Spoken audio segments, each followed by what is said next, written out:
Intex questions हम लोग कर चुके हैं और उसके बाद अब आगे इंटेक्स क्वेश्चन टोटल कंप्लीट हो चुका है। अभी अब एक्सरसाइज पे हम लोग चलेंगे और एक्सरसाइज में धीरे धीरे करके करीबन 9 क्वेश्चंस हैं। मैं उसको आराम से आपको बताऊंगा, जहाँ जहाँ आपको प्रॉब्लम होगा वो आप करिएगा। और देखिए आज के वीडियो में एक्सरसाइज के अलावा अभी बहुत सारे क्वेश्चंस हम लोग को करने हैं।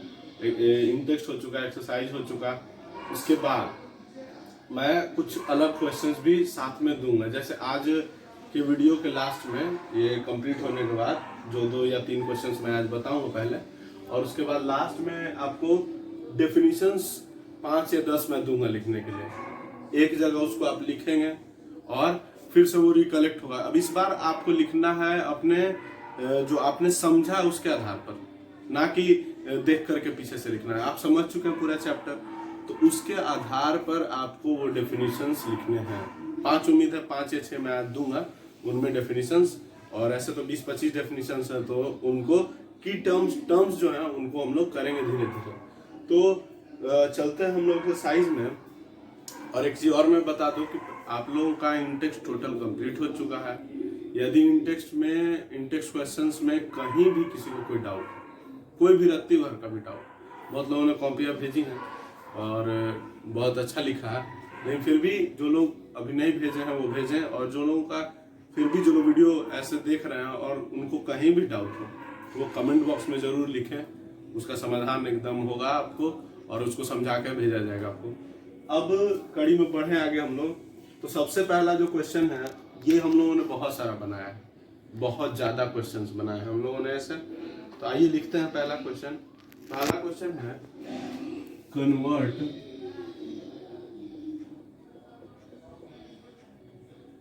convert the following temperatures into kelvin. हम लोगों को कुछ टेम्परेचर्स दिए गए हैं, उनको केल्विन में चेंज करना है। पहला है आपका 293 केल्विन, सॉरी केल्विन गलती मैंने लिख दिया है, केल्विन नहीं सेल्सियस में चेंज करना, केल्विन में दिया हुआ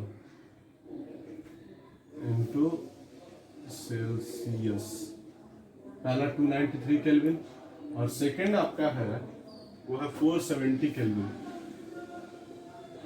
470 केल्विन।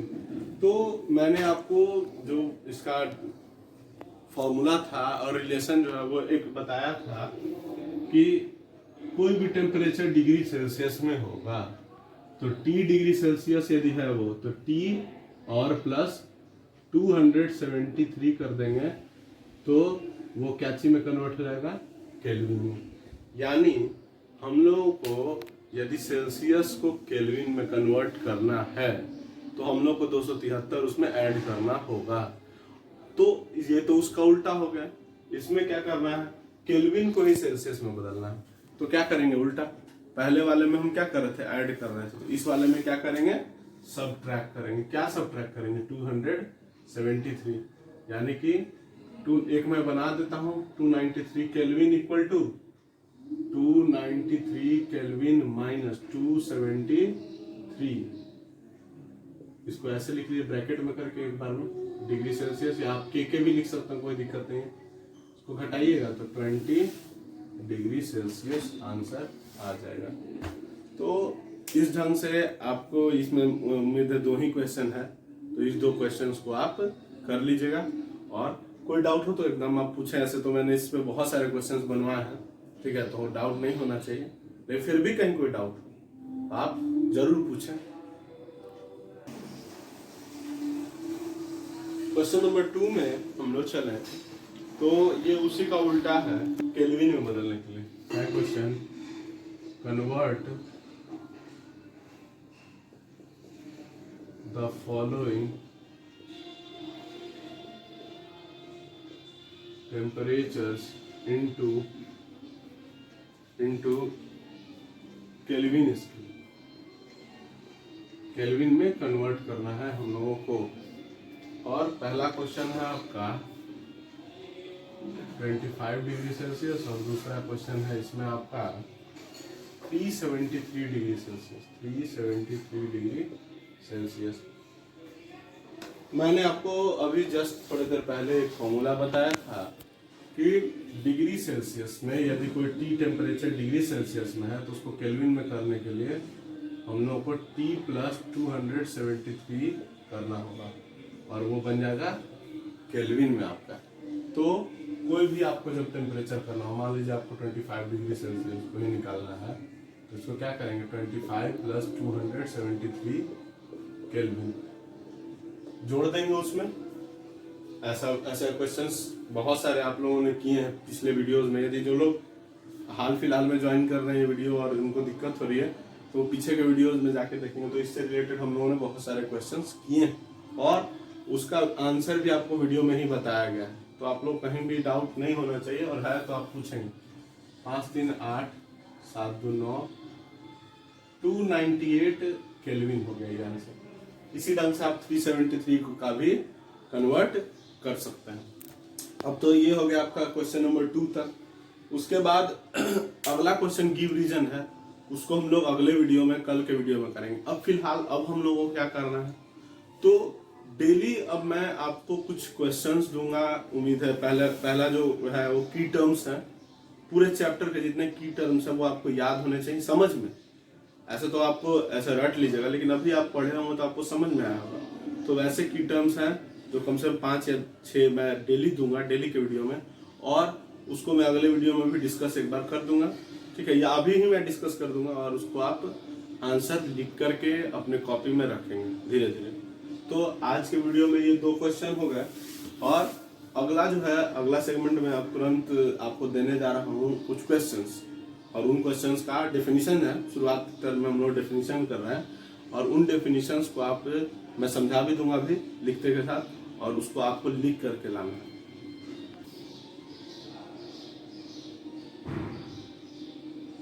पहला जो क्वेश्चन हम लोग मैं देने जा रहा हूं वो है describe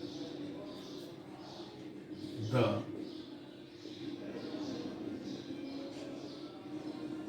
characteristics of particles of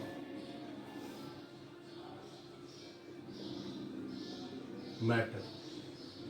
पहला क्वेश्चन जो आपका है बोर्ड पर आप लोग देख रहे हैं वो है describe the characteristics of particles of matter. ये आप एनसीईआरटी सब लोगों ने पढ़ा है, तो उसमें आप जब जाइएगा तो आपको पॉइंट वाइज अंदर अंदर में ही मिलेंगे। ऐसे मैं आपको कुछ पॉइंट्स बता रहा हूँ। पहला क्या पॉइंट आप लिखिए कि हर एक मैटर जो है वो पार्टिकल से कंस्टिट्यूट हुआ है। पहला पॉइंट लिखेंगे आप। फिर वो जो पार्टिकल्स है मैटर के वो क्या करते रहते हैं, आप लोगों को मैंने बताया था, कांस्टेंट रैंडम मोशन करते रहते हैं, मतलब that is they have kinetic energy. फिर तीसरा क्या था पॉइंट कि वो उस दौरान कोलाइड भी करते हैं और अपनी एनर्जी दूसरे को देते भी हैं। तो इस ढंग से आप ये कैरेक्टरिस्टिक्स आपके नोट्स में भी होगा ऐसे, लेकिन अभी मैंने आपको बताया भी, तो इस ढंग से 3-4 पॉइंट्स आपको खूब पॉइंट वाइज करके लिखिएगा आप इसका answer.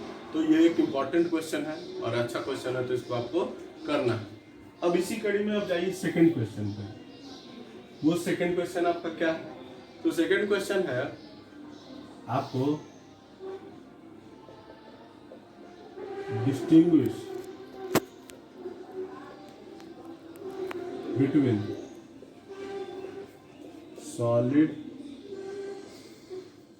Liquid and gas. Solid, liquid और गैस में आपको डिफरेंस लिखना है, और 1-2 लिख के काम नहीं चलाना, कम से कम 5 डिफरेंस। अभी मैं आपको बता भी दे रहा हूँ। डिफरेंस लिखने का सबसे बढ़िया तरीका मैंने आपको बताया था, कंपैरिजन जिस दिन हम लोगों ने किया था उस दिन, जिसमें पॉइंट वाइज आप दीजिएगा। एक कॉलम कैरेक्टरिस्टिक का आप लोग वीडियो में देखे होंगे, पिछले वीडियोस में आप देखेंगे तो आपको मिलेगा। हम लोग सबसे पहला क्या आप लीजिएगा, कैरेक्टरिस्टिक में एक तरफ एक कॉलम कैरेक्टरिस्टिक का, एक सॉलिड, लिक्विड और फिर एक गैस का, या कुछ लोग क्या कर सकते हैं लाइन वाइज में भी लिख सकते हैं, कोई दिक्कत नहीं। तो नंबर 1 जैसे मैं बोलूँ शेप, तो लिखेंगे सॉलिड का शेप फिक्स है, फिर लिक्विड का क्या है, फिर गैस का क्या है, इस ढंग से। दूसरा मान लीजिए मैंने पॉइंट लिया इंटरमोलिकुलर फोर्स। अब बताना है कि किसका ज़्यादा है, किसका कम है, किसका सबसे कम है। तीसरा इंटरमोलिकुलर स्पेस यदि हम बात करेंगे तो वो भी किसका ज़्यादा है, किसका कम है, किसका फिर कैसे है। फिर चौथा आप डिफरेंस रेट ऑफ डिफ्यूजन का ले सकते हैं कि किसका डिफ्यूजन रेट फास्टर है, किसका स्लोअर है, किसका कैसा है। पांचवा पॉइंट आप कंप्रेसिबिलिटी मैंने लिया था, आप छठा में रिजिडिटी ले सकते हैं। तो इस ढंग से बहुत सारे पॉइंट्स हम लोग डिस्कस कर चुके हैं। अभी तो मैंने आपको 4-5 पॉइंट अभी ही बता दिया। इस ढंग से आप इन सब पॉइंट्स के आधार पर इनके बीच में डिफरेंस लिखेंगे और उनको आप दोनों में कोई तरीके से लिख सकते हैं। या तो आप कॉलम वाइज करके लिखें और या तो आप उसको सेंटेंस वाइज करके भी बना करके लिख सकते हैं, कोई दिक्कत नहीं दोनों में। आइए अब अगले क्वेश्चन पे चलते हैं। थर्ड क्वेश्चन जो है हम लोगों का वो है आपको, थर्ड क्वेश्चन आपका है कि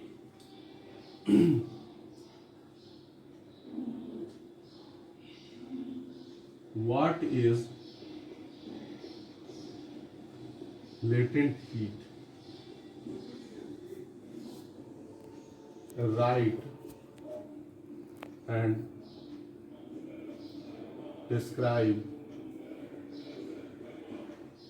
its types. थर्ड क्वेश्चन जो हम लोगों का है वो है व्हाट इज लेटेंट हीट।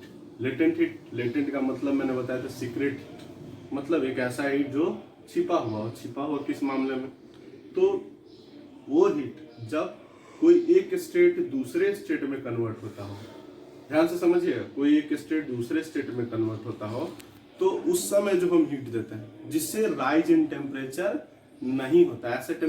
ऐसे हम लोग हीट देंगे तो क्या होगा, राइज इन टेम्परेचर होता है। लेकिन यहाँ जब एक स्टेट दूसरे स्टेट में कन्वर्ट हो रहा होता है और हम हीट दे रहे हैं और उसके टेम्परेचर में कोई चेंज नहीं आ रहा है, there is no rise in temperature, तब उस हीट को लेटेंट हीट बोलेंगे। और मैंने आपको बढ़िया से बताया था कि हमारे पास 3 स्टेट है, सॉलिड, लिक्विड और गैस। फिर से मैं बता दूं आपको, 3 स्टेट है, सॉलिड, लिक्विड और गैस। अब यदि लेटेंट हीट की बात करें तो पहला हीट है जो हमको कहां से कहां ले जाएगा, सॉलिड से लिक्विड की ओर, और इसको हम लोग क्या बोलते हैं, लेटेंट हीट ऑफ फ्यूजन। क्या बोलते हैं, लेटेंट हीट ऑफ फ्यूजन। वो हीट जो यदि बात करें तो यूनिट मास ऑफ सॉलिड को लिक्विड में कन्वर्ट करने में जरूरत पड़ता हो विदाउट राइज इन टेम्परेचर। याद रखना, विदाउट राइज इन टेम्परेचर। एक हो गया लेटेंट हीट ऑफ फ्यूजन, और यहां से फिर लिक्विड से गैस फिर बनेगा, तो उस वाले वहां भी हमारा विदाउट राइज इन टेम्परेचर एक स्टेट दूसरे स्टेट में चेंज होगा, यानी सॉलिड एक लिक्विड जो है वो गैस स्टेट में चेंज होगा, और इसको हम क्या बोलेंगे, लेटेंट हीट ऑफ वेपराइजेशन। और कुछ आपको याद रखना चाहिए, जैसे कि आपको कुछ डेटा याद रखना चाहिए, जैसे मैं बता दूं, आपको याद रखना चाहिए कम से कम लेटेंट हीट ऑफ फ्यूजन किसका, आइस का। फिर वेपराइजेशन किसका याद रखना चाहिए, तो वाटर का। ये 2 डेटा आप लोग बुक से लेके एकदम लिख करके याद कर लीजिएगा, latent heat of fusion ice का और लेटेंट हीट ऑफ वेपराइजेशन। ये 2 टाइप होगा लेटेंट हीट के, इनका डेफिनेशन मैंने आपको बता दिया अभी। और याद रख लेना है कि ये डेटा याद रख लीजिएगा, आइस का लेटेंट हीट ऑफ फ्यूजन कितना जूल पर केजी होता है और इसका कितना जूल पर केजी होता है, तो इससे आपका ये क्लियर हो जाएगा।